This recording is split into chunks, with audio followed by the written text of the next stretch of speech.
Hello everyone, जैसे कि आज हम समझाएंगे दिल्ली हाई कोर्ट का। दिल्ली हाई कोर्ट का ये जो फॉर्म होता है 250 रुपये का मिलता है। पहली बात तो इसको तब लीजिएगा जब आपका बार काउंसिल ऑफ दिल्ली में हो जाए एनरोलमेंट, क्योंकि आपको जो ये मिलता है वैलिड होता है 3 मंथ के लिए। तो भूल के भी पहले ना लीजिएगा, मेरी फ्रेंड ने भी पहले ले लिया, थोड़ी गलती कर दी।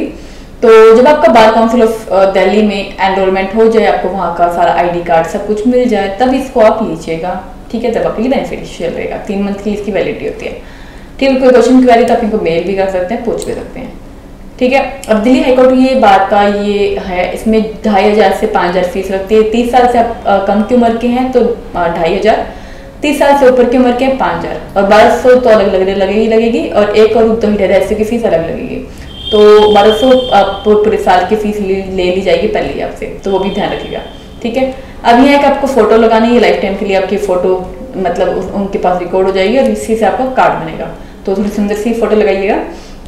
ओके, अपना नाम अपने फादर या हस्बैंड का जो भी आप लिखना चाहें, हस्बैंड का लिखेंगे तभी जब आपकी शादी हो चुकी होगी। तो अपने फादर का नाम लिख दीजिएगा, ये हस्बैंड का नाम, ये डेट ऑफ बर्थ लिखनी है आपको यहाँ पे, और एड्रेस आपको कोई ऑफिस आपको मिला, अभी तो वैसे आपको ऑफिस मिला ही नहीं होगा तो नील ना लिखिएगा, सिर्फ अपना फोन नंबर लिख दीजिएगा। ठीक है, और यहाँ फोन नंबर email ID लिख दीजिएगा। और जैसे ही आपको एनरोलमेंट नंबर मिल जाए जब, ठीक है, डेट और अथॉरिटी जहाँ से आप एनरोल हुए हो वो लिख दीजिएगा। और यदि मान लो बार काउंसिल ऑफ चंडीगढ़ से, तो यहाँ पे आप ट्रांसफर करवा सकते हो, और ट्रांसफर करवा के भी आप जो 7000 की फीस लगती है ट्रांसफर करवाने की, तब भी आप बार काउंसिल ऑफ दिल्ली में दिल्ली हाईकोर्ट में एसोसिएशन में मेंबरशिप ले सकते हैं। अब कई लोगों के मन में आता है कि मेंबरशिप लेके कोई फायदा है, मतलब ऐसा कोई फायदा होता नहीं है, सिर्फ आपको एक वोटिंग राइट मिल जाता है। यदि आपके पास बार काउंसिल ऑफ दिल्ली का वो भी है, या कहीं का भी आपके पास बार काउंसिल ऑफ दिल्ली या चंडीगढ़ जहाँ का भी है, कहीं का भी है, तब भी आप दूसरी स्टेट का, दूसरी जगह का हाई कोर्ट का या डिस्ट्रिक्ट कोर्ट का केस लड़ सकते हो। तो मेंबरशिप सिर्फ इसलिए नहीं जाती कि आप लाइब्रेरी वहाँ की यूज कर पाओ, वहाँ वोटिंग दे पाओ।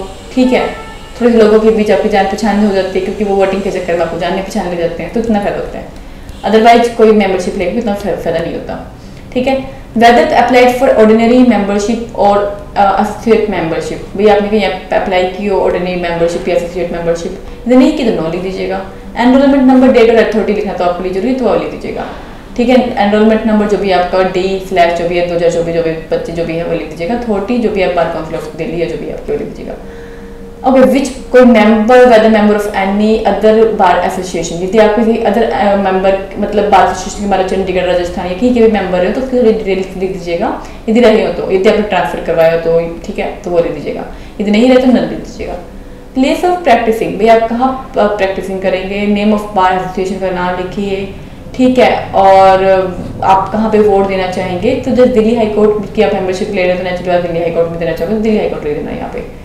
ठीक है, indicate whether you are enrol as a member of DHCBA, भाई जैसे आप दिल्ली हाईकोर्ट की जो मेंबरशिप लेते हैं, इफ यस तो वेदर यू वर भी कभी पहले आपने मेंबरशिप ली हो तो छोड़ दिया और ये आपका नाम क्यों डिलीट हो गया, तो यदि कुछ ऐसा हुआ आपके साथ तो यहाँ रीजन लिख दीजिएगा, नहीं तो नल लिख दीजिएगा। कोई और इन्फॉर्मेशन देना चाहे तो ना ही लिखिएगा, नल लिख दीजिएगा।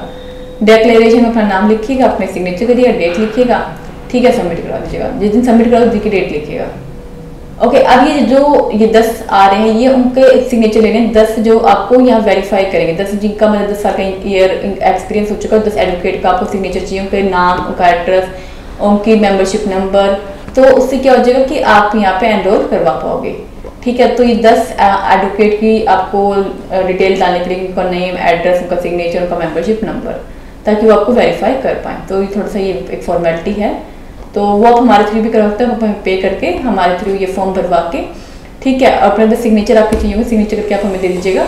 आगे ये जो सिग्नेचर करवानी है ये एडवोकेट वगैरह के हम करवा देंगे और आपका फॉर्म फिल करवा देंगे, सबमिट करवा देंगे हाई कोर्ट में। तो ये आप हमसे भी फैसिलिटी ले सकते हो, ताकि आपको आने जाने की झंझटबाजी ना हो और आपका टाइम भी बचे, पैसा भी बच जाने जाने का, और आपको घर बैठे आपकी मेंबरशिप मिल जाए। ओके, अब जैसे जानते हैं कि जैसे 10 साल का जिनसे कम का एक्सपीरियंस हो तो उनको 100 रुपये पर मंथ उनकी फीस लगती है। ठीक है, जो मैं बता रही थी के बाद 100 एक बार मिल जाती है। यदि आपके 10 से 25 साल का एक्सपीरियंस हो चौको डिस्ट्रिक्ट कोर्ट में कहीं पे भी तो 200 रुपये की, यदि 25 साल का एक्सपीरियंस हो तो 300 रुपये की, यदि डेजिग्नेटेड आप सीनियर एडवोकेट है तो 1500 रुपये पर मंथ लगती है आपकी फीस, पता है। तो इस तरीके से यहाँ क्राइटेरिया रहता है। मोड ऑफ पेमेंट जैसे भी आप करना चाहें। ठीक है, BCD के आप कोई हो इंटीमेटेशन लेटर या photocopy of law degree, photocopy of matric, high secondary proof, ठीक है, या वन फोटोग्राफ जो भी है, तो यहाँ आप लगा दीजिएगा। मतलब इसी एक मतलब वो है, तो ये बताएगा अभी क्या इसका क्राइटेरिया है। तो 2500 रुपये आपको देनी पड़ेगी एडमिशन फ़ी या एनरोलमेंट। लॉयर जो 30 साल से ऊपर के हैं तो 5000 रुपये आपको देनी पड़ेगी एनरोलमेंट के समय, ये 30 साल से ऊपर के।